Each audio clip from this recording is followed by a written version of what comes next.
Hello to anybody who may be listening. I'm Little Miss Loquacious, and if you didn't know, loquacious means talkative, which is very fitting for me because I love to chat, yap, gab, and of course talk. Now, in addition to my love for talking, there's two things you should probably know about me. One, I love to bake, and two, I love to procrastinate. And those two things often come together because I will bake to procrastinate. Such was the case in this situation. I decided randomly to make focaccia while I was procrastinating studying for an exam, and I'm actually filming this voiceover while I'm procrastinating studying for another exam. So really, it's just my go-to habits for procrastinating are all coming together. Now, I don't know about you, but I feel like the moment the weather gets a little bit cold in the fall, I suddenly have the urge to spend my entire wallet.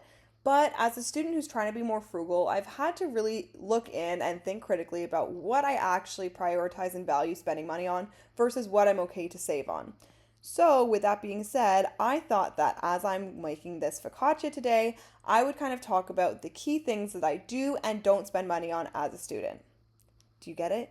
It's because bread is another word for money, so I'm making bread while I talk about money. Get it?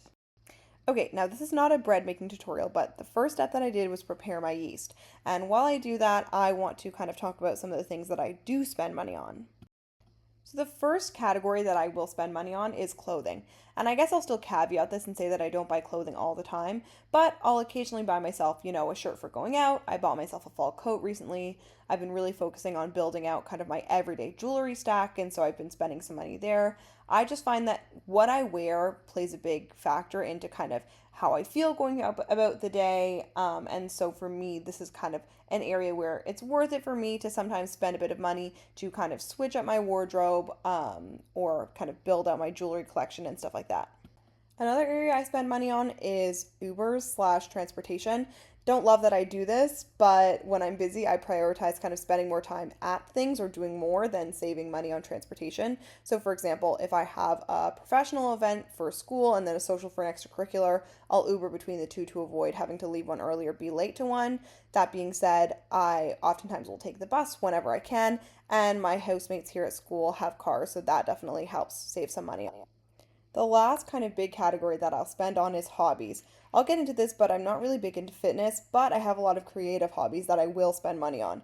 For me, being able to kind of pursue my existing hobbies or pick up fun, easy hobbies brings me a lot of joy. So I like to sew and I'll spend money on fabric. Other fun stuff, I recently bought a bedazzling tool, balloon animal kit, a harmonica.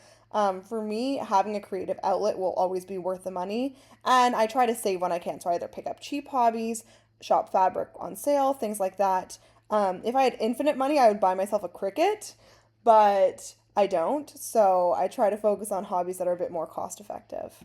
Okay, so after I let my yeast get all foamy, I started making the dough, and while I did that, I figured I would talk about the things that I do not spend money on.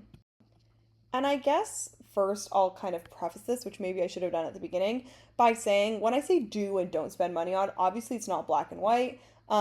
These are just kind of general rules that I live by, but also this is in no way financial advice. It's obviously kind of inherently very personal. So the things that I prioritize for spending money on versus want to save on, I'm not trying to tell you how to live your life. So you spend your money how you think is best.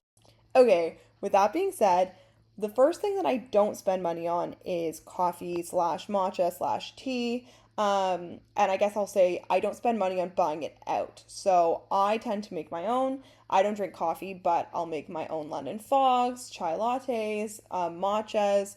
I find that it's a great way for me to kind of start my morning. So it's been a great piece to add into my routine, and it also saves me money.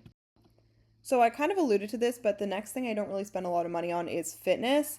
Um, I walk a lot to and from campus. I do home workouts. I have access to the gym at my school. And then other than that, like I'm not really a big gym buff, so things like workout gear, tools, classes, that kind of thing is just not a priority for me. So that's something that I kind of save on. The next key thing is travel. Maybe seems obvious, but I don't travel a ton while I'm actually in school, and I don't really go on big trips during breaks and stuff. I was fortunate to be able to go on a family trip over one of my breaks recently, but nothing kind of on my own. And then also, I'm kind of fortunate enough that even my travel to and from school before and after breaks and stuff like that, I have pretty cost effective kind of options, and I tend to seek those out because, like comfort on those short commutes isn't my number one priority. So the last key area is makeup and nails. So similar to coffee, I just paint my own nails. I will splurge on my favorite nail polish brand, so I love Essie and OPI.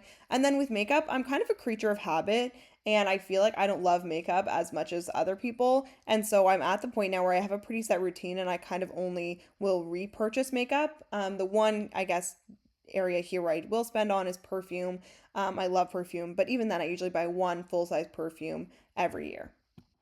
So I already started step 3 while I was yapping, but this is the part where I've just been adding all of my mix-ins. So with this, I was making it kind of for big groups. So I didn't want to do anything too crazy. So I did some Parmesan. I roasted some garlic in the oven beforehand. So I did Parm and roasted garlic.